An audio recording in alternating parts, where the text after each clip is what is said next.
Hey y'all, Arson Darksy here, and we've got another children's movie that is conditioning children even more to believe that yes, your parents are wrong, you're right, it's okay to disobey your parents when you really feel like you should, and you should absolutely embrace your demons. But hey, don't worry, you're probably not even going to notice that message because it's so cute and sweet and loving and bright and packaged in such a lovable way that you wouldn't guess that it has anything evil going on, even though there's obvious satanic rituals and demons included in this movie. So we're going to decode all that, and I'm going to let you know what this movie's about and why you should definitely not let your children or grandchildren or anyone young, probably no one even old, to watch something like this.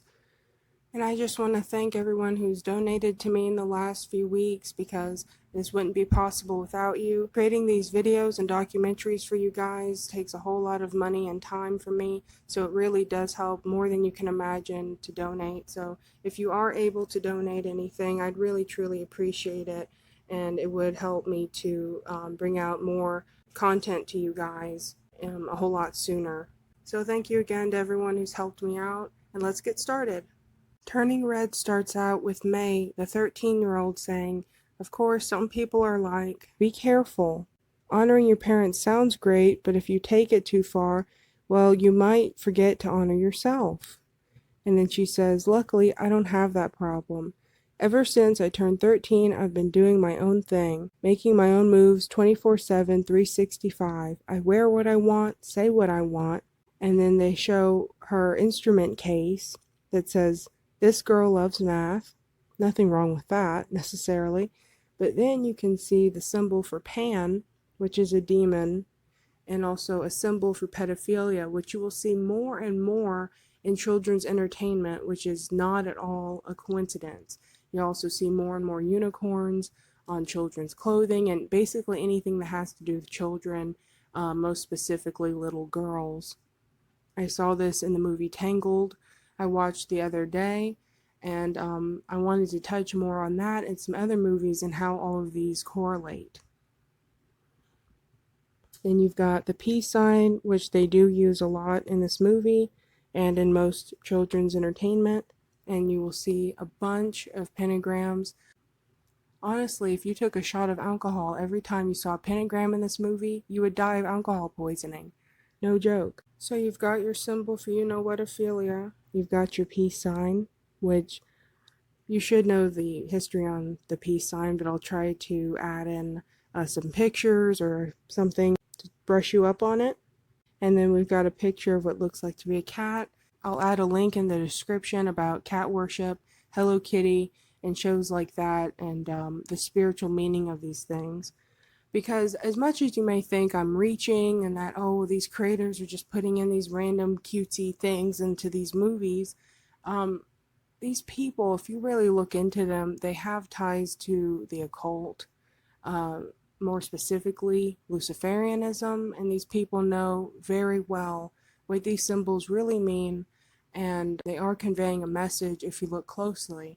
Now, when you were in school and your English teacher was telling you to read a book in class, and for me, I remember we were all reading a book together where each student would read, I think, a page or something, maybe a chapter out loud, and we would all take turns.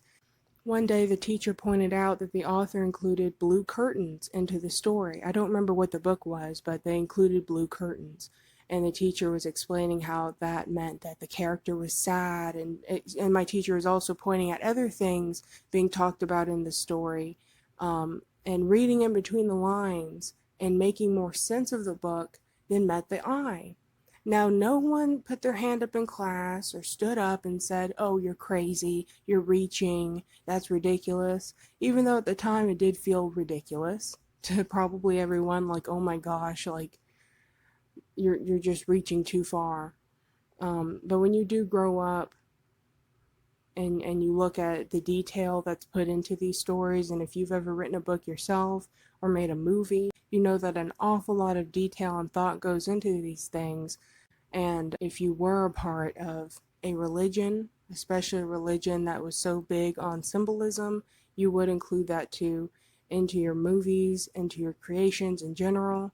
And it's not like I'm just picking this out of thin air and just pointing at random things.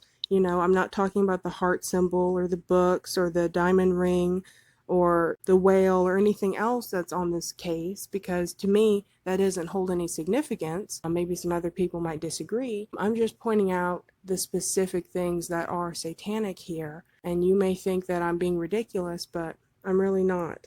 And anyone who has done their research on these topics will agree with me. If you disagree, it's simply because you're not educated in the matter. No offense.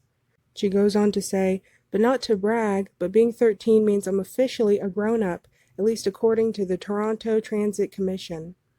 Now, let's stop here for a moment and think about what's going on in the world today. I have touched on it a lot recently in my recent videos on how they are trying to make the unspeakable, ophelia, the word I can't say probably without getting a strike. They are trying to make the unspeakable legal with the youth. Things have been ramping up so bad that I can even say that during the making of this video, I find out that Tennessee tries to legalize ophelia, but because of the outcry, they reneged and they changed things back. But they were going to make youth, underaged, marriage legal. Okay? It's sickening. And again, people try to make excuses for everything. People think everything is one big joke and there's nothing to be taken seriously here. You can't try to pass a bill and not pay attention to what you're doing. Of course, you would pay attention to age. And if you want to go and ignore that, how can you ignore the school curriculums that have been changing nationwide? And the laws that have been changing slowly but surely to make the unspeakable legal. It's never been more obvious in what direction they're going. I could dig in deep with that. Maybe I'll try to leave some links below to further prove that point. There's a good video by A Call for an Uprising that he uploaded recently that I hope isn't deleted yet, and I'll try to link that below to something sickening they did again while I was making this video. They have just done so much just in the last week to further this agenda that it's undeniable. I mean, if you have a brain in your head, you can't deny what's going on here. So that really caught my eye when she said that she's officially grown up at 13. Now, of course, yes, from a child's perspective, when you're 13, you do feel like a grown up. I remember when I was 13, I might as well have felt like I was 30, I felt like I was really a grown up. But now that I am an actual grown up in my mid-20s, I realize, no, I wasn't a grown up. I was a little tiny girl at best.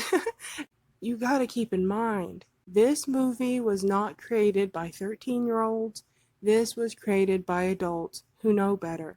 So the next scene, you see her sticking her tongue out, closing one eye, and then doing the, what people call the peace sign or the Baphomet sign over one of her eyes, and we all should know what that means. And then another thing that I didn't like that caught my eye, unfortunately, was not just the action she's doing in front of the camera, which I'm going to have to censor, because, in a movie that's meant for children, it's fine for them to do this, but if I had shown this screenshot in my video, I probably would get a strike or worse, and accused of things. So I have to censor this. Even if I wasn't going to get a strike, I'd censor it anyway. But it's not just the action of her shaking her butt, doing this dance move, but it's the angle of the camera. Now, this makes me immediately think of that disturbing, porno, I'll pronounce it badly, pornography, softcore, crap released by Netflix called Cuties. They literally had the cameramen basically down on their floor with their cameras facing upward, showing parts of the youth that they have no business showing. And these are the same kind of angles, and I just find that completely unnecessary and disturbing. No one needs to see this, especially at this angle. She could have been over by the title where it says turning red. She could have been standing over there like she does in other clips. She stands over by the title, facing the camera where you don't see her behind, and she could be shaking over there or something. But no, they choose of all angles to have us looking up her skirt. And you really can look up her skirt. It's not like her skirt is long enough to be covering anything. Good thing she's got leggings, but still, again, no one needs to see this. And if you're going to make an excuse for this, I have to ask you, do you need to be seeing that? Is this something you need to see? Did this have to be included? No. And if you think yes, you probably belong in prison. The names of her friends don't really matter. I just wanted to include again one eye closed and the so called peace sign.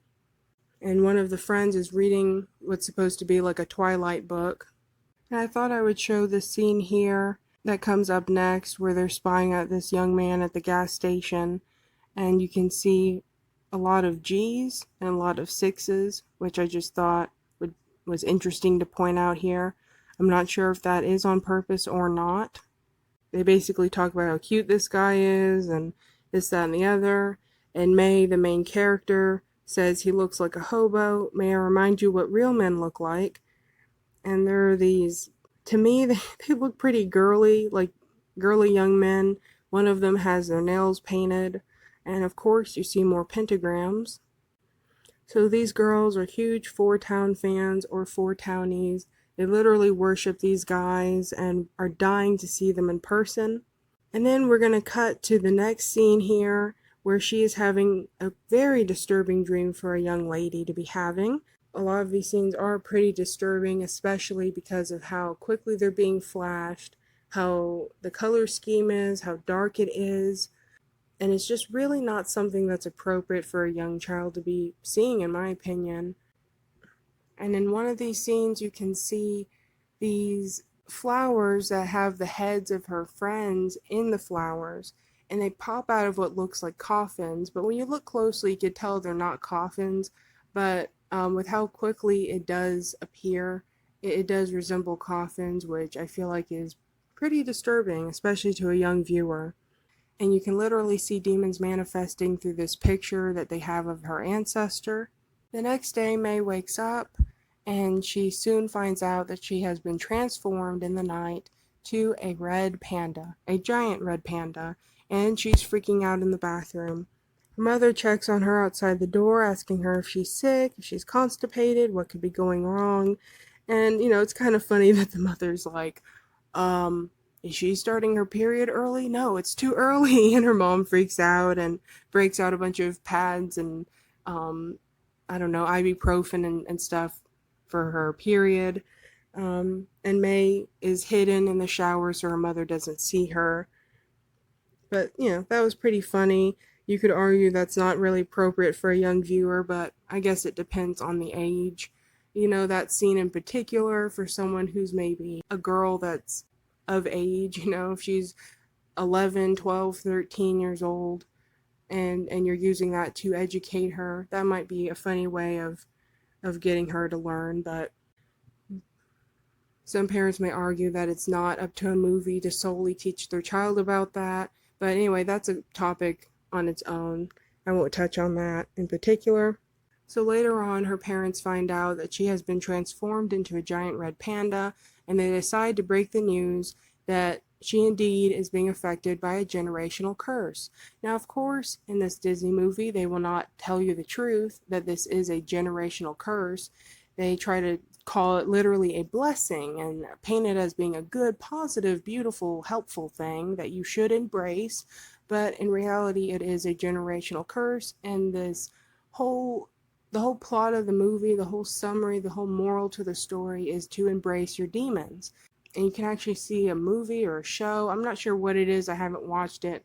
But you'll look up Turning Red, and there's another part of Turning Red called Embrace Your Panda. Literally telling you embrace your demon or demons. Literally, that's what it translates to. And the fact that nobody's catching this and people think it's just a harmless movie, it just blows my mind, especially with what I'm going to tell you comes up next, which is quite obviously demonic, and people still are making excuses. But we'll touch on that later. So the mother tells her that their ancestor Sun Yi had a mystical connection with pandas. And she asked the gods, or demons, to turn her into one. And they show the story of how this mother prayed to these demons to grant her the wish of protecting her children by transforming into a red panda and, keeping her family safe, and that it was a gift that she passed to her daughters.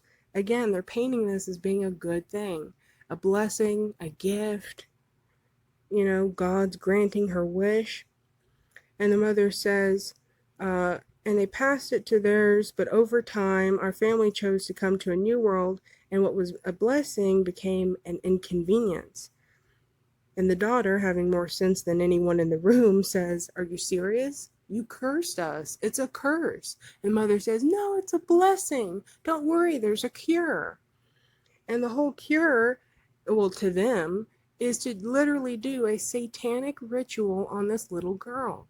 Now I made the horrible idea to go to the land of Reddit to see what people were saying about this, because I thought there would be somebody talking about how demonic this movie clearly is, and instead it was nothing but people saying, "Oh, haha, silly, stupid Christians are saying that because they're chanting in Chinese or whatever language, that makes it satanic," which is totally beyond the point. It doesn't matter what language they're chanting in. But anyway, and just people deflecting from how obviously demonic this is. I mean, there's no other way to put it. It's satanic. Anyone who can't see it has not researched this stuff whatsoever, and they're just going based off their small pool of knowledge and leading others astray unknowingly, but still you're leading folks astray. There's no excuse for that. And her family tells her that the cure is to do this ritual only when the moon turns red during an eclipse or something, and I'm going to touch on that more later. So she's basically waiting until she can do this ritual to turn back to her normal self. May's friends come over one day, and May quickly realizes that she turns back into her human form when her friends are around because of their support and love, and it just helps calm her down. And she finds out that when she feels strong emotions, that's when she'll turn into the panda. She says something about you guys neutralizes the panda, and you can see one of her friends says, "Oh, it's our love." But you can see that the way she's doing this heart symbol, she basically does the Yanni sign, which I thought was interesting because I've seen a lot of people do heart symbols with their hands, but I've never seen them flip it over like that. Which just caught my eye and I thought was interesting. Maybe I'm reading into that too much, but I thought I would just point that out. And her friend says that they're going to talk to their parents. They're making a stand tonight.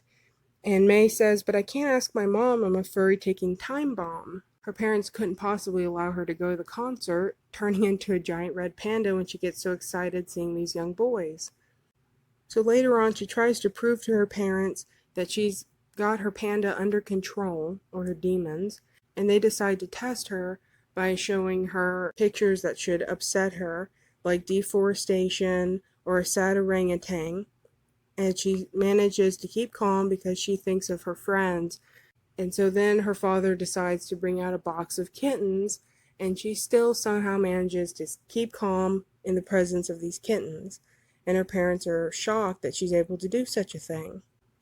Later on, when May is in her room, she starts drawing a picture of one of the boys from the boy band that her friend likes, and she doesn't really like him at first, but when she draws him, something sparks in her, and she gets interested.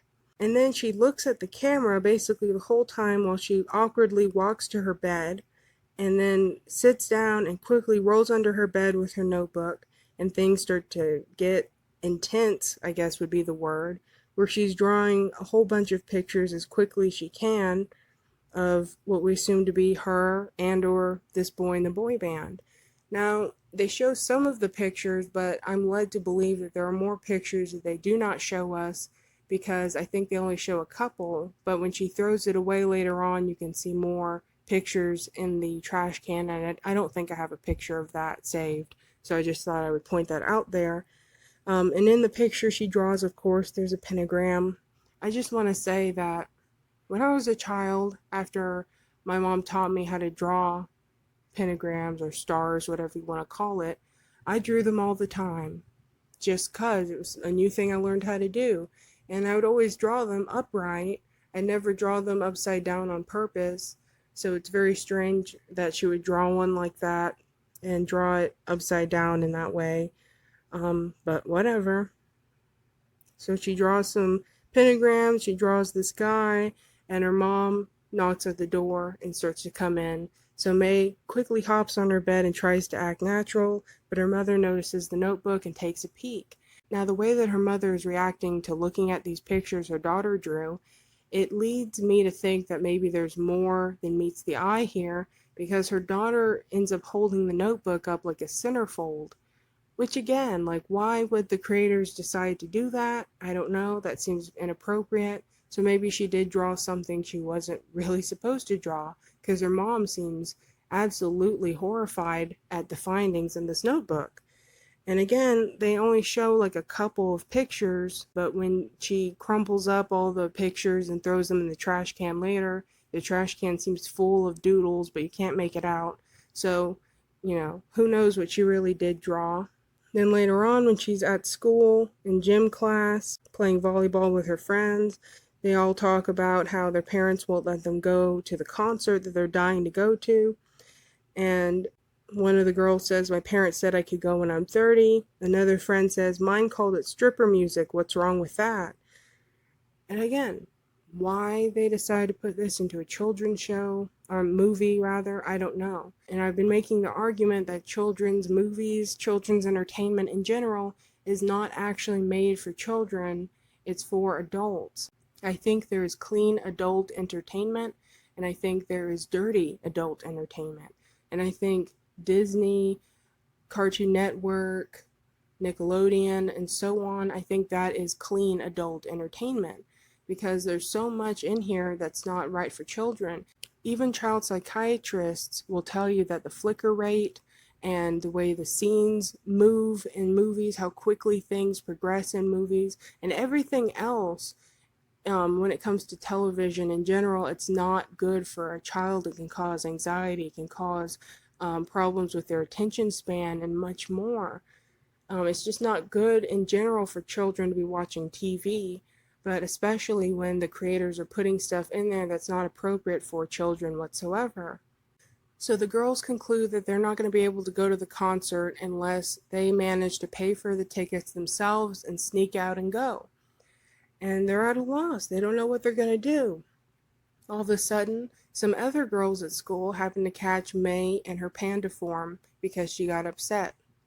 Now, something that just isn't right here, and is hinting even more at this being a demonic thing, is the girls, when they see her in panda form, of course, they think, "Oh, she's so adorable. I love it. I love it. I'll give you anything to see this panda more and take pictures and, hug it and hold it."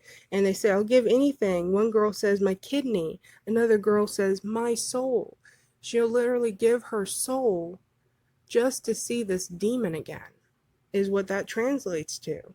And I'm not reaching there, okay?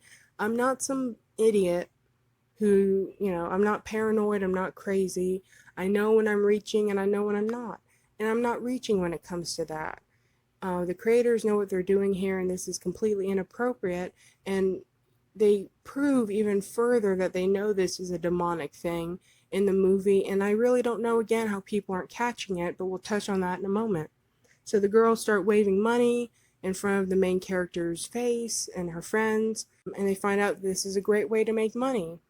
So then, of course, she goes into panda form for a bunch of children at school to make all the money that they can to go to the concert. Then May realizes her satanic ritual is the same night as the concert and tries to do them both in the same night. During the red moon, May's relatives begin drumming and chanting while the self-proclaimed shaman draws a magic circle around May.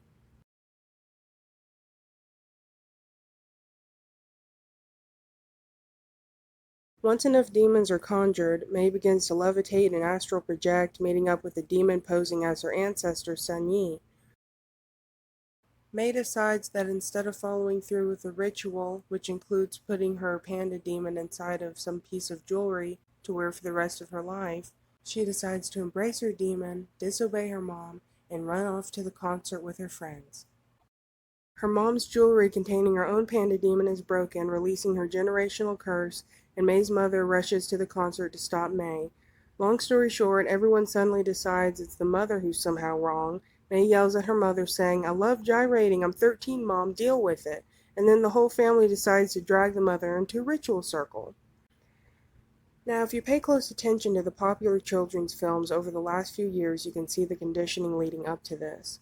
In Tangled, which is a story about Rapunzel, we see symbolism implying sun worship and ritual circles, but this is in fact so slight you'll practically miss it if you blink. And I'd just like to point out quickly that while watching Tangled, I noticed an ongoing joke throughout the movie involving a cast iron skillet. Only, however, in the movie they don't call it a cast iron skillet, but they instead choose to call it a pan.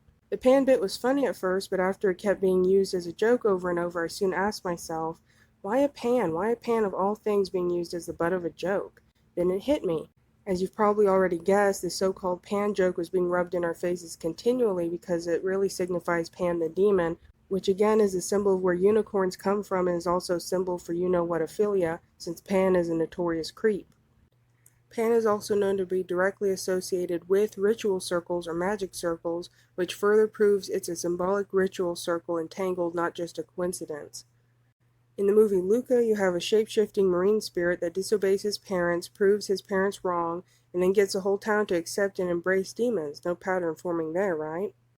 In the movie Soul, which is already a movie conditioning children to believe that there can be a positive afterlife without salvation through Jesus Christ, and that you can have control of your life and afterlife in general, we see a much more obvious ritual circle along with obvious indoctrination into purely satanic acts, such as conjuring demons through rituals using meditation, with or without the use of drums, or astral projecting.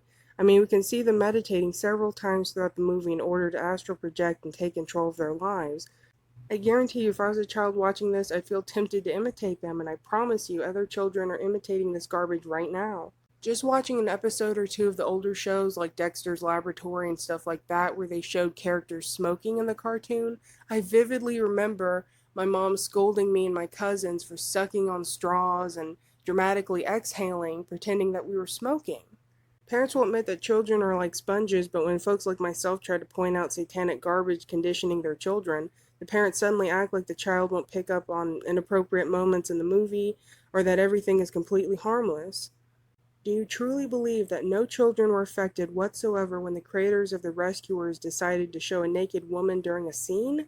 Regardless of how quickly something flashes on the screen, it still registers in your brain subconsciously, and science proves this, so why make excuses for the inexcusable? Why not just admit that this isn't appropriate for children and expect higher standards of entertainment? Why not make a firm stand against the people indoctrinating our children? Oh, right. That would actually involve doing something.